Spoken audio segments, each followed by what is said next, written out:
신적 성품에 참여하고 계십니까? 일주일밖에 안 지났습니다. 수련회 갔다 온 지 한 달 된 것 같죠? 신적 성품에 잘 참여하고 계신지 모르겠습니다. 아니면 다시 이전의 삶으로 며칠 만에 금방 돌아가셨습니까? 믿음에서 시작해서 덕의 지식의 절제, 인내, 경건, 형제의 사랑을 이어지는 그 과정 속에 나는 어디쯤 머물러 있다고 생각하십니까? 어디에서 자꾸 멈추고 어디에서 자꾸 꼬꾸라지십니까? 하나님께서 우리를 하나님을 아는 지식으로 계속해서 채워가십니다. 잘 배우고 있으니까 배운 대로 또 생각하고 또 인지하면 하나님의 말씀에 내 삶을 선택하게 되고 내 마음을 쳐서 복종하는 그런 절제와 인내를 통해서 경건과 형제 우애와 사랑에 이르게 하시는 또 하나님의 그 깨끗한 생교회 공동체로 세워가실 것을 저는 확신합니다. 혹시 일주일도 안 돼서 실패했다고 좌절하신 분이 계시면 놀라실 필요 없습니다. 모두 다 마찬가지입니다. 다시 아무 생각 없이 복음으로 돌아오시면 됩니다. 다시 그리스도께 나오면 되고 다시 말씀 앞으로 나아가면 됩니다. 늘 그렇게 믿음과 또 회개와 또 믿음과 회개로 주님 앞에 계속 복음이 우리에게 주어진 이유가 바로 거기 있다는 것을 우리가 기억하면 좋겠습니다. 이런 일들의 일상에 이런 소소한 일들 있잖아요. 그런 소소한 일들 속에서도 복음으로 늘 나아가야 되지만 살다 보면 큰 일들을 또 우리는 만나게 됩니다. 큰 일을 마주할 때도 비슷한 원리가 작동하거든요. 근데 작은 일들은 뭐 주님 앞에 금방 나가기 쉬운데 큰 일을 겪으면 사실 주님 앞에 바로 나아가는 게 쉽지 않습니다. 그래서 큰 일을 마주할 때는 사실 더 많이 마음이 혼란스럽고 마음이 금방 무너져 버리는 것을 경험하죠. 그런데 작은 일들처럼 대하는 방식은 큰 일을 대할 때도 똑같이 우리가 믿음으로 주님 앞에 복음으로 다시 주님 앞에 나아가면 된다는 것을 우리 기억했으면 좋겠습니다. 오늘 히스기야 이야기를 통해서 우리가 선택해야 할 선택들과 또 그 속에서 하나님께서 어떻게 은혜로 인도해 가시는지를 함께 살펴보면서 우리가 가야 할 복음의 길이 어디인지 그 원리가 어떻게 되는지 작은 일과 함께 또 큰 일들도 동일하게 어떻게 말씀 가운데 또 나아가게 되는지를 함께 살펴보는 시간 되었으면 좋겠습니다. 우리 보통 큰 일들을 겪으면 어떻게 하죠? 제일 먼저 내가 내 힘으로 할 수 있는 일들 먼저 하죠. 그래서 막 돈도 쓰고 아는 사람 전화도 하고 이 문제 해결할 수 있는 좀 힘이 있는 사람이나 또 이게 문제 해결 능력이 있는 분들을 막 찾아다닙니다. 돈과 재정을 사용하기도 하고요. 그리고 나서 또 잘 안 돼요. 그러면 잘 안 되면 어떻게 합니까? 내가 하나님 앞에 뭘 죄를 지었나 이런 생각을 하게 되는, 뭘 다시 점검해야 되나 이런 생각을 하게 되고, 또 마음에 하나님이 노엽게 한 건 혹시 있는 거 아닌가 이런 걸 점검하면서 또 하나님 앞에 있잖아요. 또 그러고 나서 온 매무새를 다 다듬듯 하나님 앞에 다시 겸손해집니다. 그런데 그래도 해결의 기미가 안 보이면 하나님의 멱살을 잡고 답을 내놓으라고, 이 문제 해결하라고 이제 하나님께 이제 씨름을 하는 것이죠. 위협하기도 하고 삐지기도 하고 협박하기도 하고 이제 그렇게 하나님 앞에 나아가기도 합니다. 그리고 실망하고 하나님을 떠나기도 하는 그런 모습들을 많이 보게 됩니다. 이런 왜곡된 패턴들, 어린아이 같은 방식들을 그런 패턴들 넘어서서 우리가 큰 일들을 겪을 때 하나님 앞에서 우리의 믿음과 행동의 태도들이 어떠해야 하는지 히스기야의 모습을 한번 살펴보도록 하겠습니다. 히스기야는요, 남유다의 13번째 왕이었었습니다. 히스기야가 왕이 된 그 시절에 북이스라엘은 이게 두 개 나눠져 있었잖아요. 북이스라엘은 멸망의 바로 직전이었습니다. 내부적으로는 계속 반란이 일어나서 왕을 죽이고 왕이 되고 왕을 또 죽이고 왕이 되는 이런 쿠데타들이 계속 일어나고 있었고, 외부적으로는 아수르가 제국이 돼서 이제 그 북이스라엘을 침공하는, 그 북이스라엘뿐만 아니라 위에 아람이나 그 위쪽에 이제 그 나라들을 다 침공해 버리고 있는 그런 상황 속에 있었습니다. 풍전등화의 상황 속이었었죠. 그래서 그러다가 이제 북이스라엘도 멸망하게 됩니다. 아수르에 의해서요. 완전히 피바람이 불고 쑥대밭이 되고 눈이 뽑혀 끌려가고 뭐 다 죽고 그렇게 됩니다. 그리고 나서 사람들은 강제로 아수르의 그 나라에 끌려가서 거기서 강제 이주돼서 살게 되기도 하고 막 그렇게 됩니다. 그리고 또 다른 나라에 있었던 사람들이 이제 북이스라엘에 갖다 놓고 같이 막 혼인시키고 결혼하고 막 그래서 혼합주의가 되고, 그래서 예수님 시절에 북이스라엘 사람들과 이렇게 상종하지 않았었던 이유가 너네들 섞였다는 거예요. 섞였다는 거. 이방민들과 섞였다는 거예요. 그래서 북이스라엘들이랑 상종을 안 했던 겁니다. 아무튼 그래서 아수르에 의해서 막 뒤섞이고 있었습니다. 왜 그렇게 되었는지 열왕기하 17장, 오늘 본문의 바로 앞장에서부터 7절부터 41절까지 성경은 왜 그렇게 됐는지를, 북이스라엘 멸망하고 왜 그렇게 됐는지를 쭉 기록해 줍니다. 아주 자세하게요. 근데 열왕기서를 기록한 목적이 있다고 했죠. 열왕기서를 기록한 목적은 나중에 북이스라엘도 끌려간 것처럼 남유다도 끌려가게 됩니다. 그러면 남유다도 이제 바벨론에 끌려가는데, 끌려간 이스라엘 백성들이 우리가 왜 여기 와 있지? 우리 왜 끌려왔지? 우리 왜 이렇게 다 망했지? 라고 생각했을 때 이 열왕기서를 읽도록 하기 위한 목적으로 기록되어 있어요. 그래서 왕들이 어떻게 하나님을 버리고 우상을 따랐는지, 어떻게 계속 하나님께서 기회를 주셨음에도 불구하고 하나님을 버렸는지를 기억하라는 거예요. 그래서 이 상세하게 이 이야기들을 다 기록해 놓았던 것입니다. 이 질문에 답을 주기 위해서 어려운 시간들을 당했을 때 이걸 읽으면서 우리가 왜 여기까지 이르게 되었지? 이걸 생각해 보라는 것입니다. 그래 하나님은 이렇게 문제의 원인과 평가와 그 결과까지 역사 속에 딱 기록해서 이 후손들에게 이 기록을 물려주기 위함이었었습니다. 다시는 이 길을 반복해서 걷지 말라는 의도로 열왕기서를 기록해서 넘겨줬던 것이죠. 북이스라엘 멸망한 이유를 이렇게 장황하게 설명하고 난 이후에 오늘 본문 18장이 등장하는 겁니다. 히스기야 이야기가 17장 바로 앞에, 그러니까 북이스라엘은 끝났고 왜 망했는지 적어주고 그 다음에 히스기야 이야기가 나오는 것이에요. 그러면 히스기야는 이런 생각을 했겠죠. 북이스라엘이 이제 멸망했어요. 히스기야가 왕이 됐을 때는 25살 정도 됐을 때였습니다. 그러니까 히스기야가 왕이 되기 바로 한 3년 전부터 아수르나 그 5년 전, 7년 전부터 아수르나 이제 북쪽의 나라들이 망하고 있었던 거예요. 그걸 어린 나이에 히스기야는 들었고 보았고 알았던 것이죠. 그런 이제 과정들이 배경이 있었던 겁니다. 히스기야는 보면서 내가 왕이 되고 둘 중에 하나 생각했겠죠. 아, 우리가 믿는 하나님, 그 여호와 하나님은 아수르의 신보다 약하구나 이렇게 생각할 수 있었겠죠. 하나는. 아니면 아, 우리가 하나님을 말씀을 제대로 순종하고 따라야겠구나. 북이스라엘이 그렇게 안 했잖아요. 율법을 하나 지키지도 않고 성전에서 예배드리지도 않았고 말씀을 따르지도 않았던 것들. 그러니까 이 둘 중에 하나 생각할 수 있었습니다. 여러분 같으시면 어떤 생각을 하시겠습니까? 현실이잖아요, 현실. 엄청 강대국 아수르, 잔인하기로 유명한. 그러면서 위에 나라들, 나보다 강한 나라들이 다 이제 지푸라기처럼 이제 다 날아가고 있는 상황이었습니다. 아수르의 신이 우리보다 더 강하구나. 이렇게 생각하시겠습니까? 아니면 하나님께 내가 더 매달려야겠구나. 이렇게 생각하시겠습니까? 히스기야는 하나님을 선택하기 시작했습니다. 믿음의 길을 가는 것이죠. 25살에 유다의 왕위에 딱 오르자마자 29년 동안 다스렸는데요. 오르자마자 종교개혁을 시작합니다. 오르자마자 대대적인 종교개혁을 이루는데요. 18장 3절부터 8절까지 제가 읽어드릴게요. 열왕기하 18장 3절입니다. 히스기야가 그의 조상 다윗의 모든 행위와 같이 여호와께서 보시기에 정직하게 행하여 그가 여러 산당들을 제거하며 주상을 깨뜨리며 아세라 목상을 찍으며 모세가 만들었던 놋뱀을 이스라엘 자손이 이때까지 향하여 분향함으로 그것을 부수고 느후수단이라 일컬었더라. 히스기야가 이스라엘 하나님 여호와를 의지하였는데 그의 전후 유다 여러 왕 중에 그러한 자가 없었으니 곧 그가 여호와께 연합하여 그에게서 떠나지 아니하고 여호와께서 모세에게 명령하신 계명을 지켰더라. 여호와께서 그와 함께 하심에 그가 어디로 가든지 형통하였더라.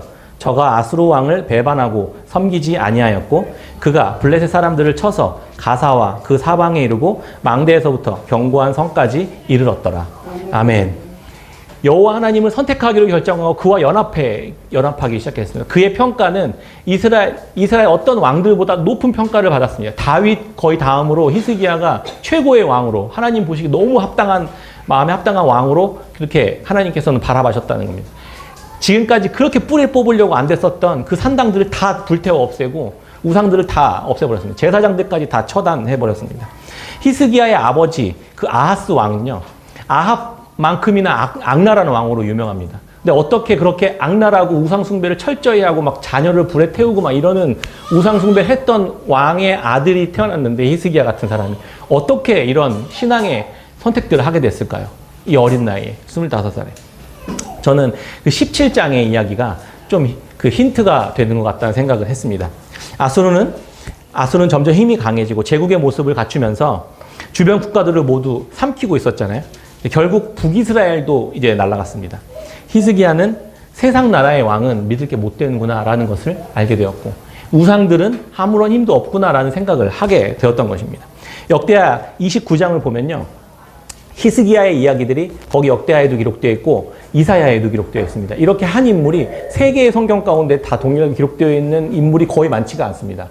근데 이 히스기야 왕의 이야기는 이렇게 세 군데에 있는데 거기에 보면 좀 더 자세한 이야기가 나옵니다.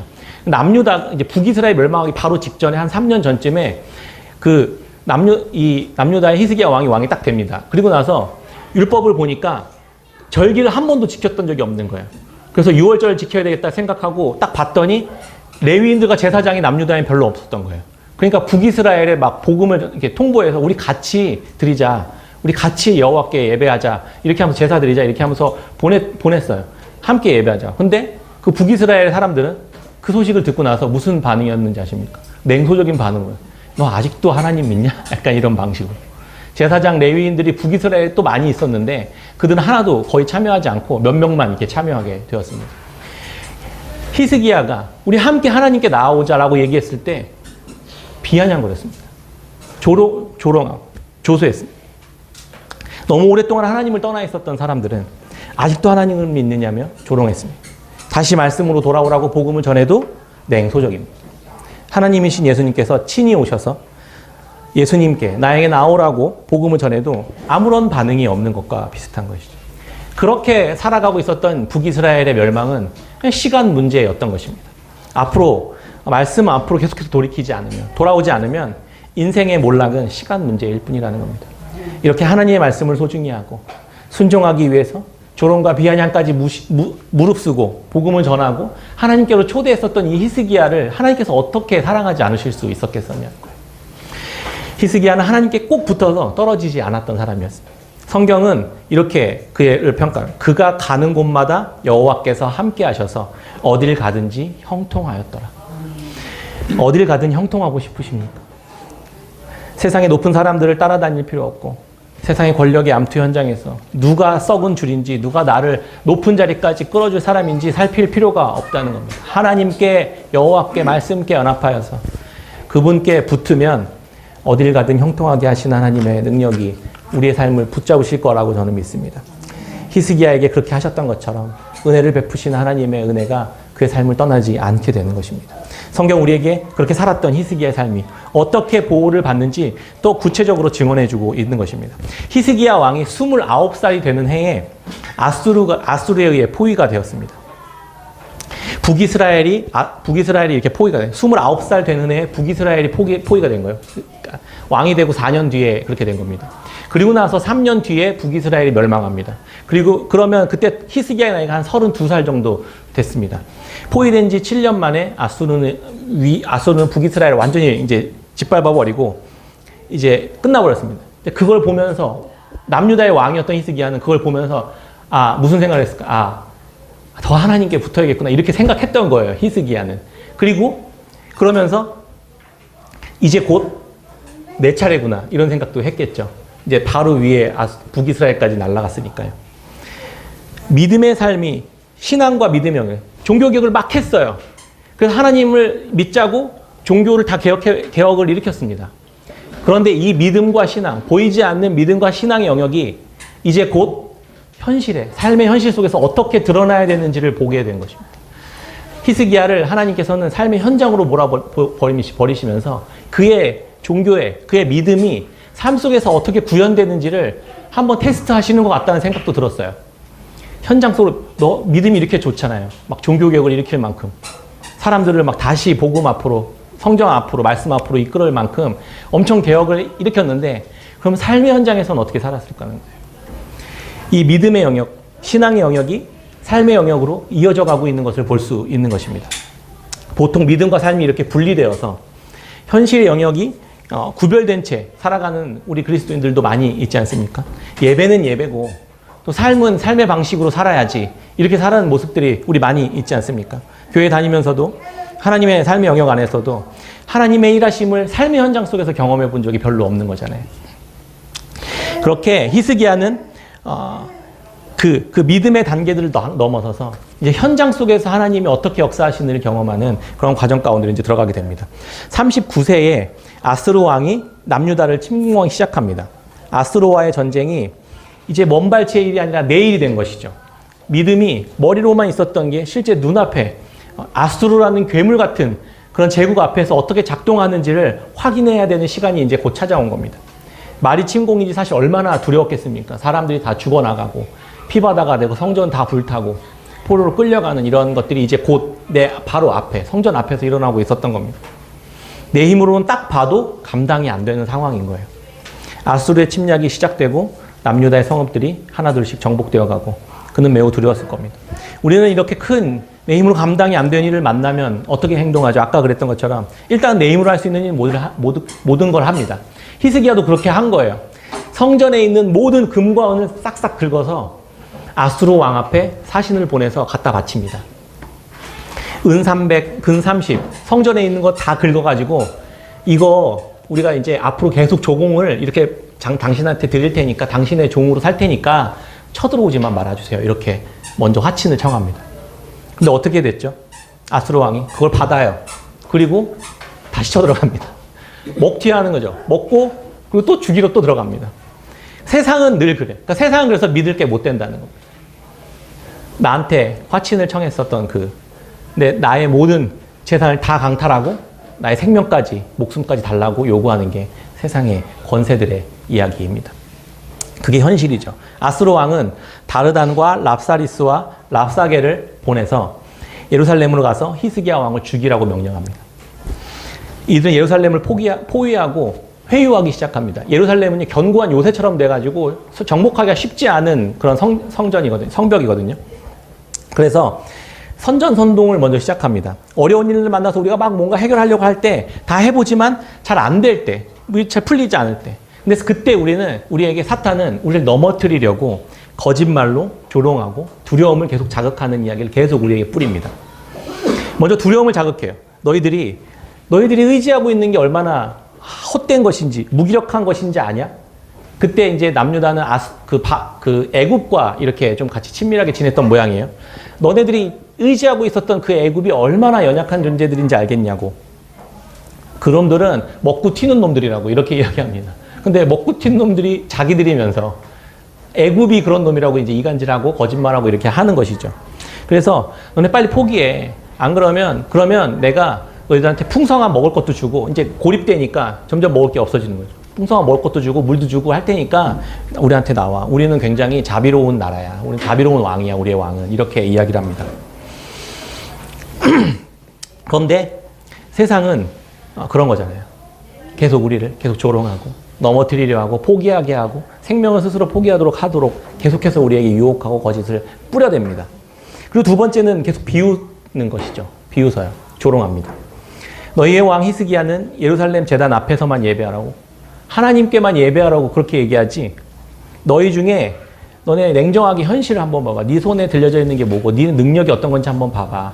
내가 말 2,000마리를 줄 테니까 한번 우리랑 붙어보자. 이렇게 얘기하면 지금으로 말하면 전투기 2,000대 줄 테니까 공격 한번 해봐. 이렇게 얘기하는 거예요. 근데 이렇게 얘기해요. 말 2,000마리 줘도 너네 말 몰 수 있는 사람이 없잖아. 니들은. 전투기 2,000대 줘도 파일럿이 없잖아. 니들. 그게 니들의 현실이야. 그게 니들의 현실이라고. 니 그 능력이 그거라고. 그거밖에 안 된다고. 이렇게 두렵게 하고 비웃고 조롱합니다. 그런데 맞는 말이에요. 안타깝게도 그게 맞는 말입니다. 냉정하게 가슴에 팍팍 꽂히는 팩폭을 막 날려댑니다. 백성들은 그 이야기를 듣고 동요할 수밖에 없죠. 그리고 거짓말을 합니다. 자신들이 그렇게 쳐들어온 것이 하나님의 뜻이라고. 하나님이 보내서 너네들한테 온 거라고 이렇게 거짓말합니다. 이스라엘 백성들과 함께하는 하나님이 아수르와 함께하는 하나님이 아닌데 우리가 함께하는 신이 하나님이 우리를 보내셔서 이렇게 왔다고 이렇게 거짓말을 합니다. 한번 보세요. 자기들이 많은 신들을 다 짓밟고 여기까지 왔습니다. 그때 고대의 전쟁은 신들 전쟁이었잖아요. 그러니까 내가 얘랑 싸워서 이기면 내가 믿는 신이 더 센 거예요. 그러니까 아수르가 지금 위쪽 지방에 있는 모든 나라를 다 짓밟았거든요. 그러면 우리의 믿는 신이 최고의 신인 것이 되는 것이죠. 그러니까 한번 봐봐. 그 많던 수많은 신들 다 어디 갔나 한번 봐봐. 여호와 하나님이라고 그거에서 벗어날 수 있을 거라고 생각해? 이렇게 이야기하는 것입니다. 확률상 벌써 한 수십 개의 나라가 날아갔는데 수십 개의 신들이 날아갔는데 여호와 신? 그 북이스라엘도 날아갔잖아. 니들이 믿는 그 여호와 신이라는 건 아무것도 아닌 거야. 우리의 신이 훨씬 더 강력해. 이렇게 이야기합니다. 어떠세요? 이런 이야기를 들으면 아수르의 오만이 이제는 하나님까지 이제 조롱하고 하나님까지 비난하는 이스라엘의 하나님까지 조롱하는 일까지 이제 넘어가게 됩니다. 그들은 교만해졌고 오만해졌습니다. 우리가 찌질해 보이고 우리가 아무리 못났어도 우리의 하나님은 부족하지 않으신 분입니다. 우리 하나님의 능력은 하나님 우리처럼 그렇게 능력이 없는 분이 아니라는 것을 부족하지 않은 분이라는 것을 우리가 기억해야만 한다는 겁니다. 이 싸움은 하나님의 백성들인 이 유다 사람들을 놓고 거짓말과 두려움과 조롱으로 그 백성들을 빼앗으려고 하는 약탈이에요. 하나님은 이 백성들을 빼앗기지 않으려고 하시는 전쟁을 하고 있는 겁니다. 아수르 왕과 그냥 단순히 히스기야의 눈에 보이는 이 두 제국의 민족의 싸움이 아니라 하나님을 대적하는 아수르, 그리고 그의 졸개들과 하나님의 종 히스기야와 하나님이 세우신 왕 히스기야와 그의 백성들의 싸움이라는 것입니다. 그리고 하나님과 그 하나님을 대적하는 아수르의 싸움. 이제 곧 요한계시록을 우리가 묵상하게 될 텐데요. 그 원리가 되게 동일합니다. 하나님을 왕으로 믿고 따르는 백성들과 아수르처럼 힘과 능력을 갖춘 것 같은 그 세상의 제국, 권세자들의 위협과 조롱과 유혹 앞에서 어떻게 믿음으로 승리할 것인지에 대한 이야기가 요한계시록이거든요. 요한계시록 두려워하지 마시고 무서워하지 마시고 성경의 모든 책이 다 복음입니다. 복음. 하나님의 택함 받은 하나님의 백성들이 아무리 어려운, 아무리 강력한 사람들, 제국이 그들을 짓누르고 죽이려고 한다 하더라도 여러분들은 보호받을 수밖에 없는 존재라는 것을 확인시켜주는 게 요한계시록이거든요. 계속 그것을 묵상해 가면 좋겠습니다. 우리는 계속 복음 가운데 그리스도께서 어떻게 우리를 보호하시고 미약해 보이지만, 연약해 보이지만, 너무나도 무기력해 보이지만 그럼에도 불구하고 보호받고 있다라는 사실들 우리가 보는 게 그 요한계시록의 말씀이거든요. 계속해서 그렇게 잘 묵상해 갔으면 좋겠습니다. 이때도 똑같은 거예요. 이들은 이제 아무런 능력도 없잖아요. 말 2000필 줘도 운영할 능력도 없는 이 미천한 사람들이 이 아수르라는 제국이 쳐들어왔을 때 보호받을 수 있다라는 것을 보여주고 있는 겁니다. 히스기야는 이 소식을 듣고 곧바로 이사야 선지자에게 찾아갑니다. 그리고 나서 하나님이 지금 어떻게 말씀하시는지 얘기해줘라. 하나님의 말씀의 사람을 먼저 찾아갑니다. 그리고 나서 곧바로 이사야 선지자는 이 문제에 대해서 하나님의 답변을 바로 이야기해줘요. 열왕기하 19장 6절 7절 같이 한번 읽어볼까요? 열왕기하 19장 6절 7절 오늘 본문 말씀입니다. 시작. 이사야가 그들에게 이르되 너희는 너희 주에게 이렇게 말하라. 여호와의 말씀이 나를 모욕하는 말 때문에 두려워하지마라. 내가 한 영을 그의 속에 두어 그로 소문을 듣고 본국으로 돌아가게 하고 또 그의 본국에서 그에게 죽게 하리라 하셨느니라 하더라. 히스기야는 자기가 할 수 있는 일 다 했습니다. 돌아오는 것이라고는 비참한 조롱이나 비난과 이런 협박뿐이었습니다. 내가 자신이 왕이었지만 이스라엘의 진짜 하나님, 진짜 왕은 하나님이 내 위에 계시다는 사실들을 알고 있었습니다. 그래서 하나님께 이 문제를 가지고 나아갔던 것이죠. 이게 믿음입니다.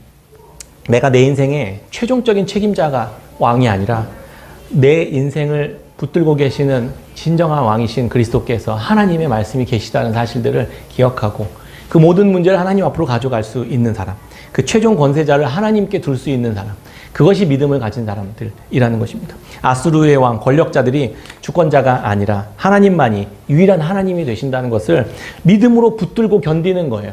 그리고 이사야에게 갔습니다. 이사야가 제일 먼저 약속을 합니다. 복음을 선언하는 것이죠. 그 문제 내가 다 들었어. 그러니까 너 두려워하지 마.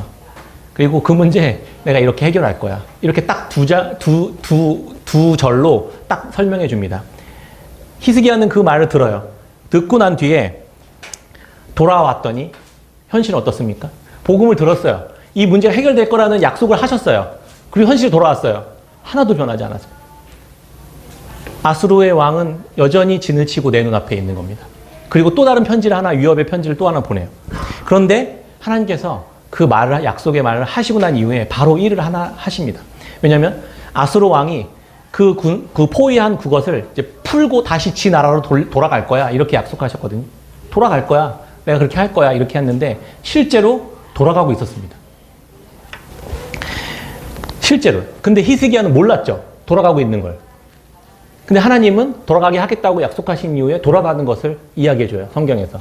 돌아가고 있어요.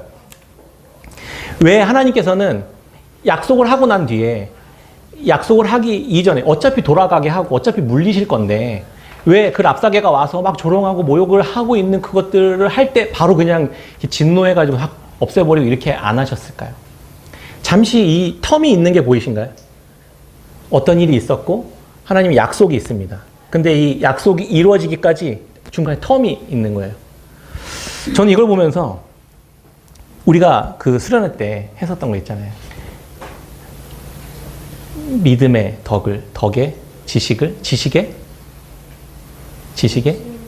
인내를, 인내의 절제, 지식의 절제를, 절제의 인내를, 인내의 경건을 이렇게 가는 거죠. 맞아. 그래서 인내, 하나님의 복음이 선포되고 그 지식이 우리 안에 들어왔어요. 그 지식이 절제하는 겁니다. 그리고 나서 인내하는 것이죠. 기다리는 겁니다. 그 말씀이 일하실 때까지. 그때까지 인내하면 우리 안에 경건의 모습이 드러납니다. 히스기야가 인내하고 있었죠. 복음을 들었고 인내하고 있었습니다. 그런데 현실은 변하지 않았어요. 그런데 인내하고 있었어요. 그리고 나서 아수르의 사네립 왕이 그 편지를 하나 또 보내면 위협의 편지를. 근데 그 편지를 가지고 또 인내합니다. 그리고 어떻게 하냐면 그 편지를 들고 성전으로 터덜터덜 걸어가지고 올라갑니다. 하나님 앞에 그 편지를 펼쳐놓고 기도합니다. 현실은 아무것도 변하지 않았어요. 여전히 난 죽기 직전이에요. 근데 그 앞에 펼쳐놓고 하나님께 기도합니다. 이게 무슨 모습인 것 같아요? 경건의 모습인 거예요. 하나님은 히스기야의 모습 안에 경건의 열매를 맺어가고 있었던 겁니다. 믿음은 이런 인내의 시간을 통과하며 성숙해져 가고 경건에 이르도록 자라도록 우리를 이끌어가고 있었던 겁니다.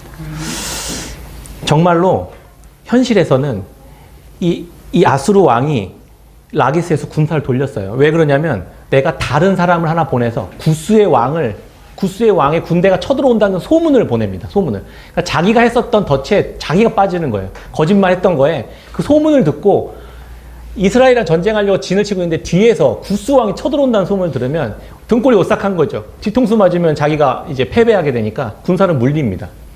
그 소문을 듣게 하시고요. 하나님께서 그렇게 일하시는 거예요. 그리고 나서 편지를 보냈던 상황이 있고 히스기야는 하나님 앞에 엎드려 다시 기도합니다. 이렇게 기도하요 14절이요. 히스기야가 사자의 손에서 편지를 받아보고 여호와의 성전에 올라가서 히스기야 그 편지를 여호와 앞에 펴놓고 그 앞에서 히스기야가 기도하여 이르되 그룹들 위에 계신 이스라엘 하나님 여호와여 주는 천하 만국의 홀로 하나님이시라. 주께서 천지를 만드셨나이다. 여호와여 귀를 기울여 들으소서. 여호와여 눈을 떠서 보시옵소서. 사네립이 살아계신 하나님을 비방하러 보낸 말을 들으시옵소서. 여호와여 아수르 여러 왕이 과연 여러 민족과 그의 땅을 황폐하게 하고 또 그들의 신들을 불에 던졌사오니 이는 그들이 신이 아니요 사람의 손으로 만든 것 곧 나무와 돌뿐이므로 멸하였나이다.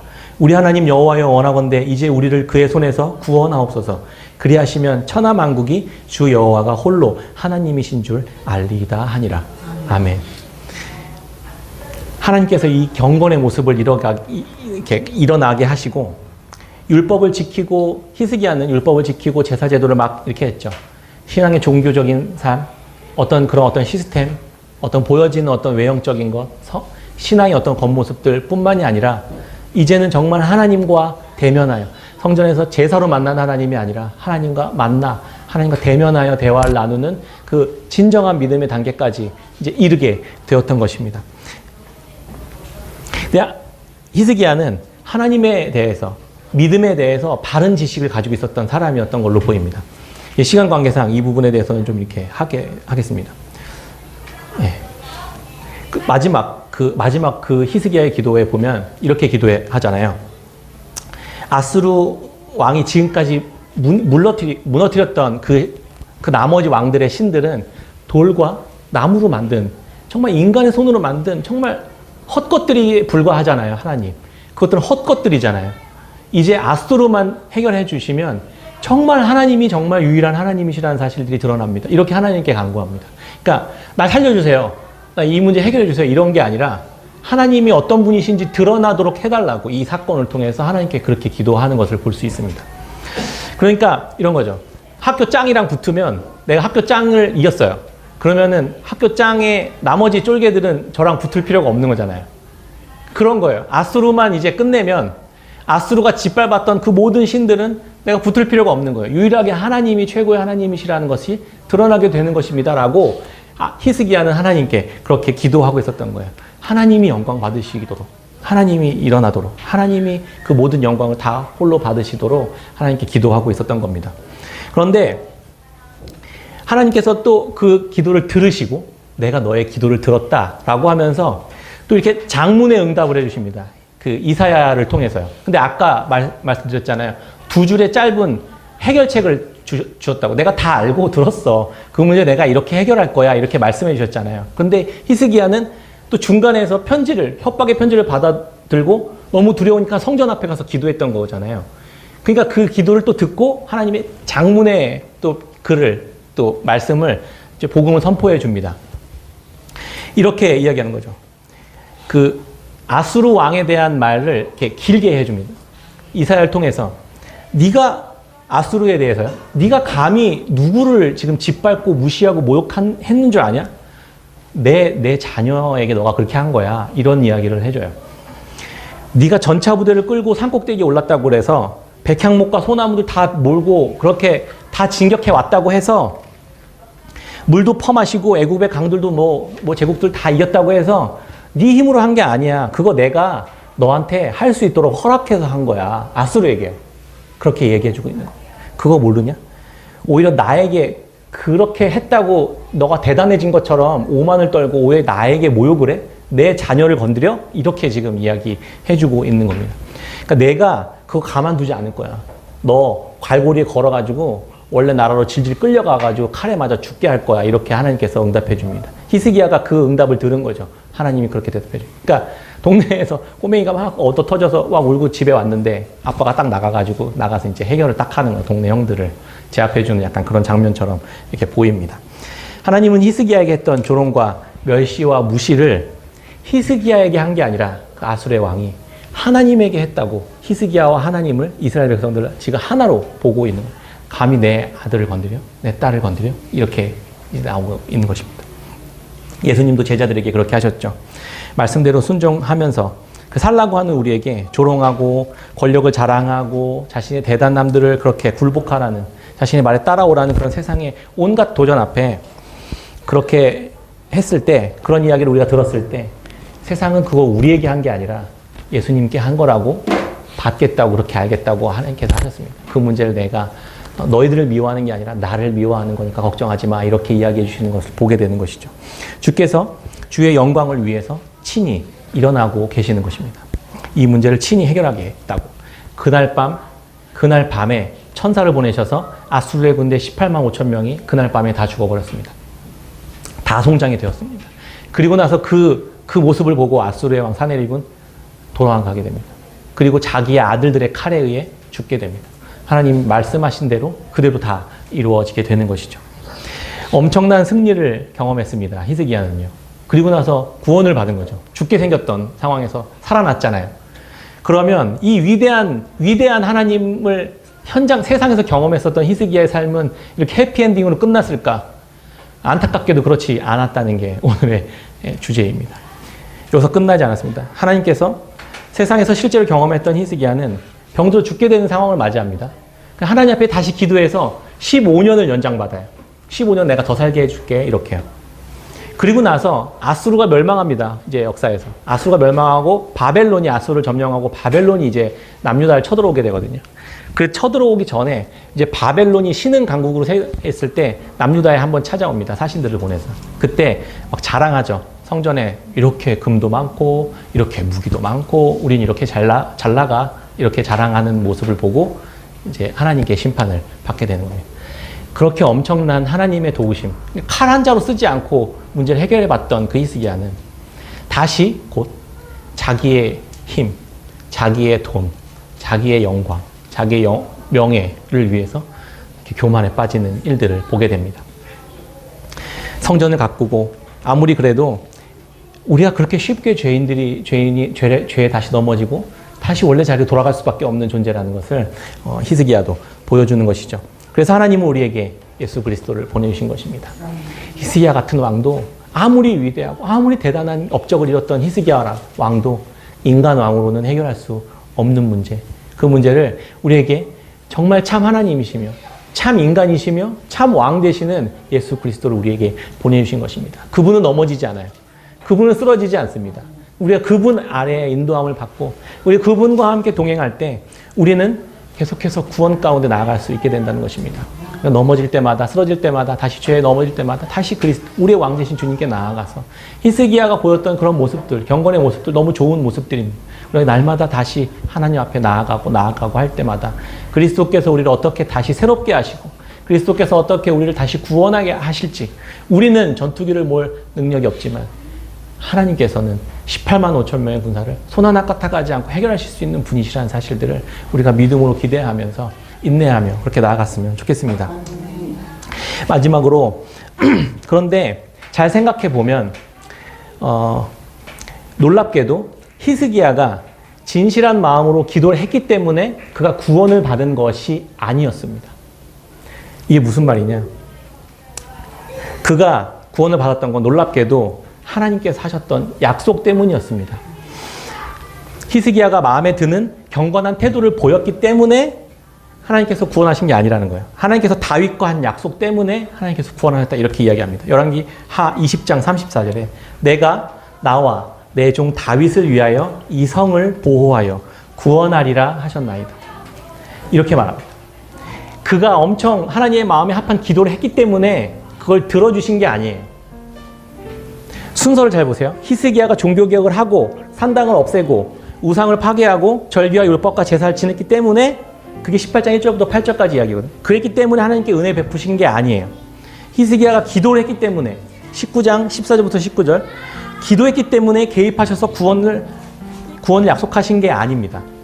하나님은 이미 내가 그 문제를 해결할 것이라고 이미 말씀하셨어요. 기도를 해서 하나님을 움직이고 하나님을 필요에 맞게 가져다 쓰는 방식이 아니라 오히려 기도를 했을 때 하나님이 어떤 계획을 가지고 계신지를 더 길게 설명해 줍니다. 그러니까 기도는 뭐예요? 기도는 하나님을 움직이는 게 아니라 기도는 이미 하나님이 우리에게 베푸신 그 복음의 내용이 어떤 것인지를 더 우리에게 길게 설명해 줍니다. 그 깊이와 길이와 넓이와 높이가 얼마나 풍요로운지를 우리에게 설명해 주는 게 기도의 역할이라는 것입니다.